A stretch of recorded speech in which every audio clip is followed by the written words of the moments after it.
This is Algebra 1b section on graphing and solving quadratics.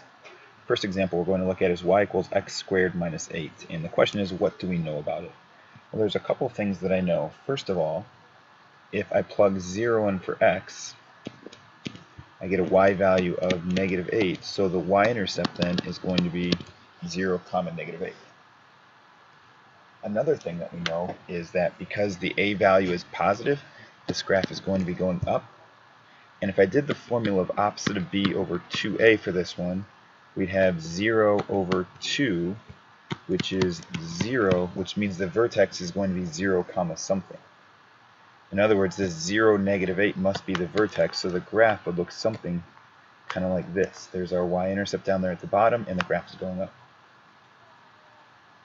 Second one, we'll look at those same kind of scenarios. I'll start with the a value being 1. So since a is positive, I know this graph is going up. The y-intercept is going to be 0, negative 3. You plug 0 in for those x values, and they're just negated. They don't matter. And then at the very end, you have this minus 3. This minus 3, this number at the end without any variables attached to it, is always going to give you the y-intercept. The other thing we're going to do is the opposite of b over 2a. So it's negative 10 over 2, because our a value is 1, which gives us negative 5. Plug negative 5 in, that would be 25. 10 times negative 5 is negative 50, minus 3. And if we evaluate that, we get negative 28. So our vertex then is negative 5, negative 28. So if I were to graph this one, there's that point. Y-intercept is 0, negative 3. It's going up. The graph would look something kind of like that. This next problem is a review from earlier stuff we've looked at. This is a number pair problem. It's a quadratic. The leading pair is 1, so it would factor as x minus 4 times x minus 2. So then if I set this first part equal to 0 and solve it, we get x equals 4. And if you set the second part equal to 0 and solve it, you get x equals 2. So there are our two solutions. Now if you notice, this equation is pretty much the same as this next one that we're going to graph. We're going back to graphing again, and this expression is exactly the same as that. The only difference is the first one is equal to 0 and the second one is equal to y. Well, if I plug y into this top equation, I would get x equals 4 and x equals 2 when y equals 0. In other words, since we're kind of saying that y and 0 are the same thing because the yellow parts are equal to each other, if x is 4, y is 0. And if x is 2, y is 0. If I plug 4 in for these x values, y would be equal to 0. I know that because of what I did up here. So on the graph, we'd have a point at 4, 0 and a point at 2, 0. Those are 2 points that are going to be on this graph. Now to get more points, I could go back and do the whole table value. I could do the opposite of b over 2a, or know that because of all this symmetry, that the vertex is going to be right in between these 2 points. Maybe it's above, maybe it's below, but the x value right in between 4 and 2 is 3.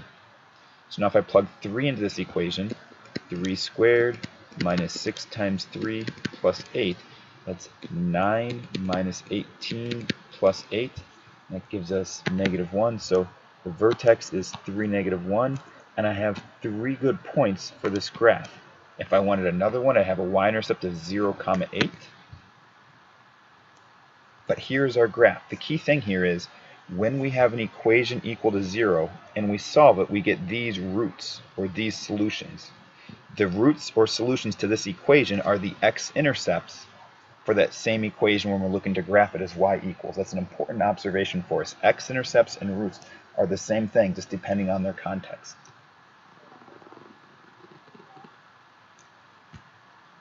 Next equation, y equals x minus 4 times x plus 6, and we're looking to graph it.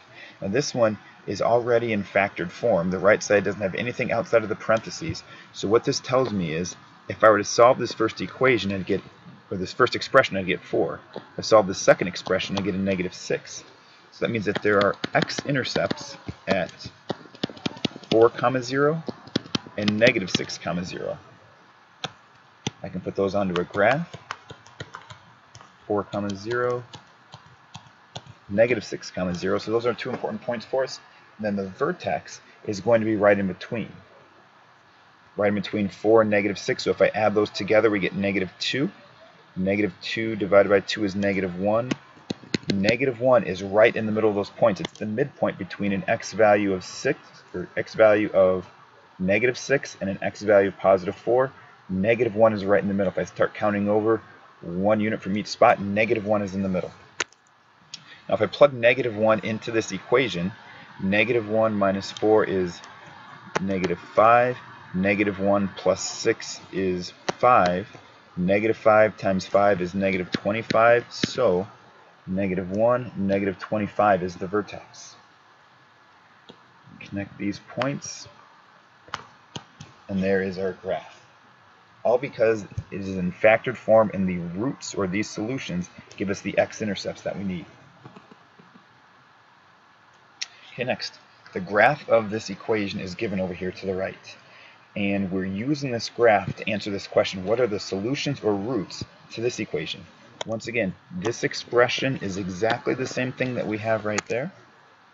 And if I look at the x-intercepts of this equation, that'll give me the roots to this one. So I have an x-intercept at 5 comma 0 and another x-intercept at negative 2 comma 0, which tells me that the solutions or the roots to this one are x equals negative 2 and positive 5. Now I could have factored this equation, x minus 5 times x plus 2 equals 0. We'd get those same answers, but since it's already on the graph, we can take information that's already been given to us, use that information to come up with a solution to this problem. Graphing with the x-intercepts is exactly the same work as finding the roots or solutions. Okay, next one. We're given some x-intercepts. So x-intercept of 6 comma 0 and negative 4 comma 0. And the maximum value is 12. So the vertex has a maximum y value of 12. So it's somewhere up here. If I look at those 2 points, I want to find the x value right in between them. So once again, I'm going to add those together. 6 plus negative 4 divided by 2 is negative 1. That's how you average two numbers. You add them together and divide by 2. So the average of those is negative 1. It's positive 1. Positive 1. And then since the maximum value is 12, we go up 12. And now we have these 3 points, and that's going to give us a very good graph of this one. Normally, when we graph parabolas, we like to get 5 points just to be a little more specific or a little more precise. But these 3 points are important. We have vertex, x-intercept, so we'll say this is good enough information to get our graph for us. Now the next one is a little more imprecise. We don't have exact values for the x-intercepts. There's an x-intercept between 5 and 6. So somewhere in here there is an x-intercept. Between negative 1 and negative 2 there's another x-intercept. And the vertex is at 2 comma 6. So here's our graph. We can't get terribly specific because I don't know exactly where those intercepts are at. But again, I get a pretty good drawing of this graph just by using that information that is given. Next one, a lot of information here. First question, does a parabola open up or down? Because A is positive, I know it's going up. What are the coordinates of the maximum or the minimum point? Well, for this one, I'm going to do the opposite of B over 2A because that's going to help us find the vertex. The B value is 6. The opposite of that is negative 6. 2 times A or 2 times 3 is 6. Divide those and we get negative 1. What that tells us is for the vertex, the x value is negative 1. Now if we plug negative 1 back into this equation, 3 times negative 1 squared, well, negative 1 squared is 1. 1 times 3 is 3. And then plug negative 1 in here. 6 times negative 1 is negative 6. Bring those together and we get negative 3. So negative 1, negative 3 is the vertex. I'll make a really quick sketch of that. Negative 1, negative 3. And I know the graph goes up. So then what we have here is the vertex, which must be a minimum because the graph is going up. So we have this. We have this. Next equation, what is the axis of symmetry? Well, the x value of our vertex, this opposite of b over 2a equal that, gives us the axis of symmetry of x equals negative 1. Next equation, what are the values of the x-intercepts? You take this original equation, 3x squared plus 6x, and factor it, we can take a GCF of 3x out and get this. So then if we solve for both of those, the first part, if we set this equal to 0, we get 0. And if we set the second one equal to 0, we get -2. So we have x-intercepts of 0, 0, and -2, 0.